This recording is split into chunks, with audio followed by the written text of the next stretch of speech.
आम आदमी पार्टी की उत्तरी हरियाणा की संयोजक चित्रा सरवारा ने आज अंबाला छावनी में अपने निवास पर एक प्रेस वार्ता का आयोजन किया, जिसमें उन्होंने कहा कि पार्टी सुप्रीमो अरविंद केजरीवाल द्वारा पूरे देश में मेक इंडिया नंबर 1 मिशन कार्यक्रम शुरू किया गया है, जिसमें वह देश के हर प्रदेश में एक जनसभा करेंगे। उसी के तहत वे हरियाणा के अंदर आदमपुर की अनाज मंडी में 8 सितंबर को एक जनसभा करने जा रही हैं, जिसमें अंबाला से कार्यकर्ता पूरे जोश के साथ शामिल होंगे। उन्होंने भाजपा पर भी जमकर जुबानी प्रहार किए। यहाँ पर आने पर सभी हमारे प्रेस के मेंबर्स का बहुत बहुत धन्यवाद। आज की जो हमारी प्रेस कॉन्फ्रेंस है आम आदमी पार्टी की, इसके अंदर हम अरविंद केजरीवाल जी का एक कार्यक्रम है जो उन्होंने गत दिनों दिल्ली में अनाउंस किया था, मेक इंडिया नंबर 1 मिशन। और दिल्ली में जिस तरह से उन्होंने एक एजुकेशन, हेल्थ और सिविक सर्विसेज के अंदर जो एक मैं कहूँगी एग्जेम्पलरी उन्होंने एक परफॉर्मेंस दिखाई है, उन्होंने एक मिसाल खड़ी करी है जिसे आज देश विदेश और प्रदेशों में जिसे सराहा जा रहा है, उस परफॉर्मेंस को लेके वो चाहते हैं, उनकी एक विजन है कि आज हमारा पूरा देश दुनिया का नंबर 1 देश बने, जिस तरह उन्होंने दिल्ली को एक नंबर 1 शहर बनाया है। इस कार्यक्रम के तहत, मेक इंडिया नंबर 1 मिशन के तहत केजरीवाल जी हर प्रदेश में जाकर जो है जनसभाएं, जन वार्ता करेंगे लोगों से, युवाओं से, स्टूडेंट से जो है। और इन मीटिंग्स के अंदर वो चाहते हैं कि हर पार्टीवाद से ऊपर उठकर, हर जातिवाद से ऊपर उठकर, हर क्षेत्रवाद से ऊपर उठकर, हर तरह के वाद विवाद से ऊपर उठकर हिंदुस्तान, भारतीय जितने भी लोग हैं सब इस मिशन से जुड़ें और देश के लिए इस मिशन और इस मिशन जो विजन है इसके साथ अपना योगदान दें। इसके अंदर हरियाणा के अंदर हमारी ये खुशकिस्मती है कि मेक इंडिया नंबर 1 मिशन के तहत केजरीवाल जी की प्रदेशीय रैली जो है वो सबसे पहली उनकी जनसभा हरियाणा में हो रही है। आने वाली 8 तारीख को, 8 सितंबर को आदमपुर अनाज मंडी के अंदर सवेरे 11 बजे केजरीवाल जी एक जनसभा करेंगे जहां जनसंवाद होगा। और इस रैली के लिए उन्होंने पूरे प्रदेश से हर साथी, हर व्यक्ति, युवा, महिला, हर किसी को आह्वान दिया है। उन्होंने कहा है कि इस रैली के अंदर हमारी पार्टी का झंडा प्रमुख नहीं रहेगा, ये रैली तिरंगे के नीचे करी जाएगी।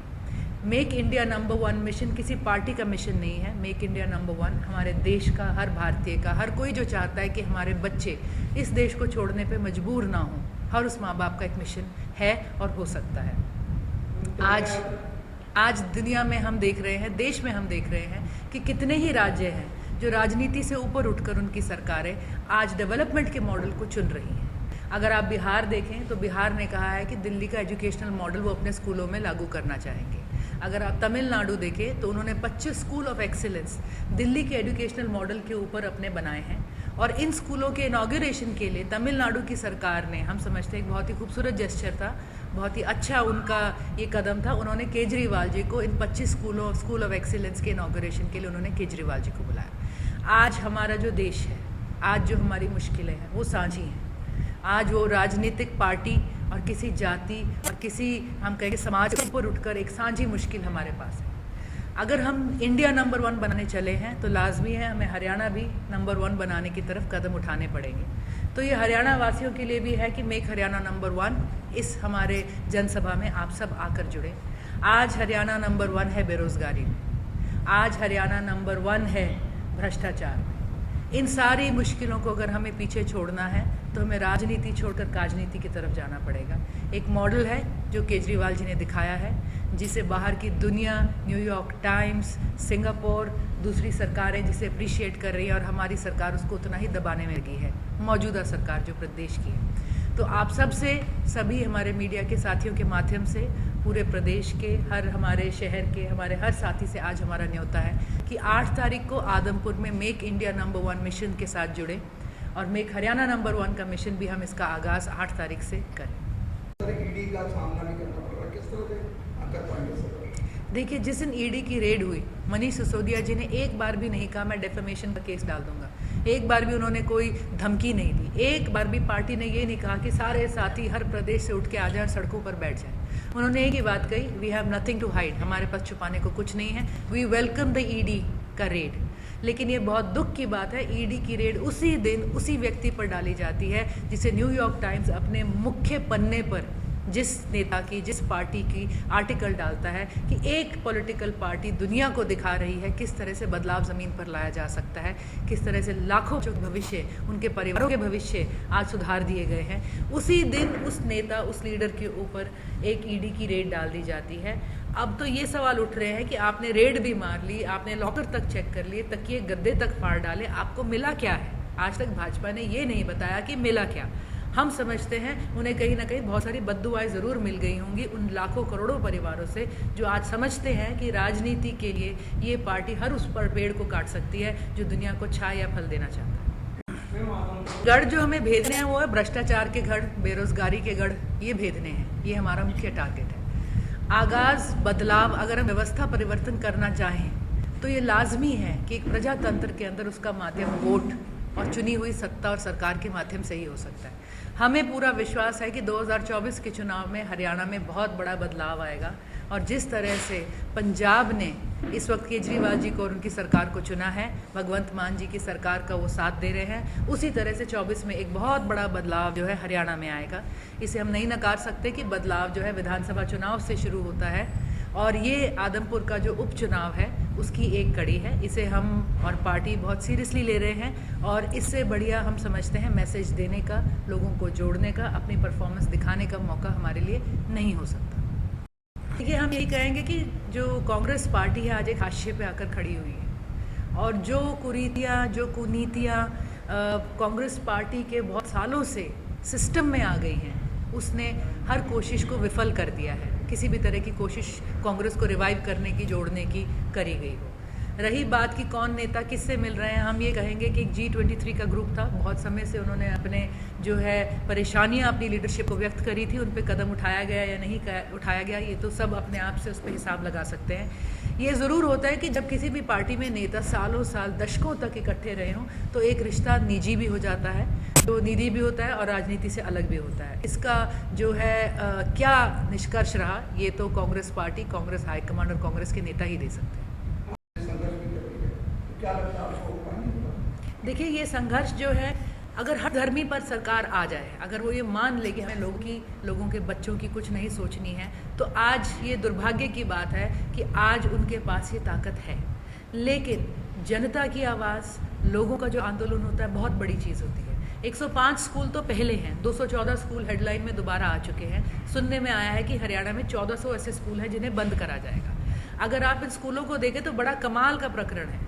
कुछ हमारे साथी जब नीलोखेड़ी के गांव में गए तो उन्होंने कहा हमें गांव के स्कूल बंद करने हैं, तो गांव वालों ने कहा भाई साहब क्या करें, 10 बच्चे हैं, 6 टीचर हैं। टीचर भी बोल रही है, सुनने वाले को भी बड़ा लगता है। हमारे युवा जब सुनेंगे, उनके लॉजिकल दिमाग उन्हें कहेंगे देखो ठीक बात है, वेस्ट हो रही है बात। लेकिन आप इसके पीछे असली कहानी देखिए। अम्बाला में एक स्कूल है यहाँ पर जिसमें 50 बच्चे हैं और 2 साल से वहाँ एक टीचर दे रखी है। ये सरकार की सोची समझी साजिश है जिसके तहत जिस स्कूल में बच्चा होता है, पॉपुलेशन होती है, वहाँ टीचर घटा देते हैं, सुविधा घटा देते हैं। जब बच्चे निकल जाते हैं, उसे बंद करने के समय पे वहाँ पे टीचर डाल देते हैं। कोई मीडिया या बंधु वहाँ पे जाके पूछेगा तो लगेगा 6 टीचर 10 बच्चे। क्यों है 6 टीचर? यहाँ के हमारे 50 अम्बाला के जो जनेतपुर गाँव है, वहाँ के उस स्कूल में 50 बच्चों के ऊपर एक टीचर 2 साल से क्यों है? और इससे भी बड़ा कमाल देखिए, यमुनानगर जगाधरी इलाके का एक स्कूल है जहाँ पर 50 बच्चे स्कूल के अंदर है लेकिन एक भी टीचर नहीं है। गांव वाले धरने पर उस स्कूल के बाहर भी बैठे हैं। तो ये हम सबको बताना चाहेंगे, जिस सरकारी स्कूल में बच्चे को टीचर नहीं मिल रही, गांव वाले गरीब लोग समझ ले कि आपका स्कूल बंद करने की तरफ सरकार लेकर जा रही है। जिस स्कूल में 50 बच्चे रह गए हैं, वहाँ पर वो गांव वाले समझ ले कि आपका भी स्कूल बंद होएगा। एक स्कूल खुलवाने के लिए सालों की मशक्क़त लगती है। गाँव अपनी ज़मीन देता है, गांव वालों के, जनता के पैसे से वो स्कूल बनता और चलता है। आज प्राइवेटाइजेशन के चलते, अपने निजी दोस्तों को वो ज़मीन, वो प्रॉपर्टीज़ देने के चलते आज ये बहुत गलत षड्यंत्र रचा जा रहा है और चिराग जैसा एक लॉलीपॉप दिखाया जा रहा है कि सरकारी स्कूल छोड़ के प्राइवेट में अगर जाएंगे तो 1100 रुपये मिलेंगे। जिस दिन बच्चे शिफ्ट कर जाएंगे तो ये ऑफ़र भी ले लिया जाएगा। बिल्कुल मानते हैं सर, जो शिक्षा का गला घोटा जा रहा है, सरकारी शिक्षा जो मुहैया कराई जानी थी, वही सरकारी सिस्टम। क्या हमने कभी सोचा था कि सरकारी स्कूल ऐसा होगा कि अफसर और मिनिस्टर अपना बच्चा वहाँ पढ़ाना चाहेगा? हम सुन के हंस दिया करते थे ये बातें। लेकिन दिल्ली में आज ये आंकड़े हैं कि 4.5 लाख करीब जो बच्चे हैं प्राइवेट स्कूल छोड़ के आज सरकारी स्कूलों में जा रहे हैं। सरकारी स्कूलों के अंदर horse riding, swimming, labs, entrepreneurship के कोर्सेज और दुनिया जहान का एक्सपोजर मिल रहा है। सरकारी स्कूल टीचर्स को वो अब्रॉड भेज रहे हैं ट्रेनिंग करने के लिए बेस्ट ऑफ द बेस्ट से। जो हरियाणा में हम देख रहे हैं, सरकार की एक बहुत ही गंदी साजिश है गरीब को मजबूर करने के लिए कि अपने बच्चों को वो जो है कल वैन्स में डालें, स्कूटरों में डालें, दूर दराज के स्कूलों में भेजें, प्राइवेट स्कूल को उनके मोहताज कर दें। और प्राइवेट स्कूलों ने किस तरह से कोरोना काल पे एजुकेशन के नाम पे अभिभावकों को निचोड़ा है, ये यादें अभी भी सबके दिमाग में ताज़ा हैं। बच्चों को क्लास में नहीं बैठने देते थे, बच्चों को एग्ज़ाम में व्हाट्सएप में नहीं बैठने देते थे, बच्चों के एग्ज़ाम के रिजल्ट नहीं देते थे, और सरकार ने एक भी दिन किसी भी अभिभावक के पक्ष में उतर कर ये नहीं कहा सरकारी स्कूलों से कि आप ये नहीं करेंगे। उधर दूसरी तरफ भगवंत मान जी की सरकार जिस दिन पंजाब में आई, उन्होंने एक ही बात कही कि ये यूनिफॉर्म और बुक्स के नाम की लूट बंद कर दी जाए और कोई भी प्राइवेट स्कूल अपना 1 रुपया फीस नहीं बढ़ाएगा बिना सरकारी अप्रूवल के, वरना बंद कर दिया जाएगा। तो शिक्षा हम समझते हैं भाजपा की दुश्मन है। जो शिक्षित होगा कल वो नौकरी मांगेगा, जो शिक्षित होगा कल वो सवाल करेगा, और भाजपा कुछ भी करेगी इस जो हमारा भविष्य है उसे मजदूर और मजलूम बना के रखने की तरफ ही काम करेगी। देखिए, स्कूल शिक्षा के लिए होना चाहिए। हम ये मानते हैं कि धर्म हर किसी का निजी, और हम समझते हैं कि एक पारिवारिक और एक सामाजिक जो है एक व्यवस्था है। जो भी जिस धर्म को पालन करना चाहे उसे कर सकता है। अगर किसी संस्था ने स्कूल चलाए हैं, हम चाहेंगे और आशा करते हैं कि उस स्कूल के अंदर एजुकेशन को प्राथमिकता दी जाए।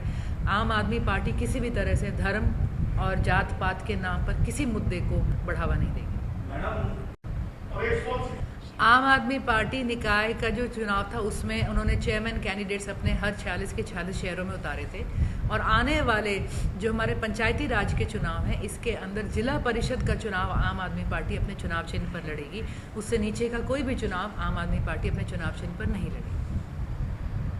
ये एजेंडा है भ्रष्टाचार मुक्त भारत, भ्रष्टाचार मुक्त हरियाणा, भ्रष्टाचार मुक्त हमारी स्थानीय लोकल गवर्नेंस।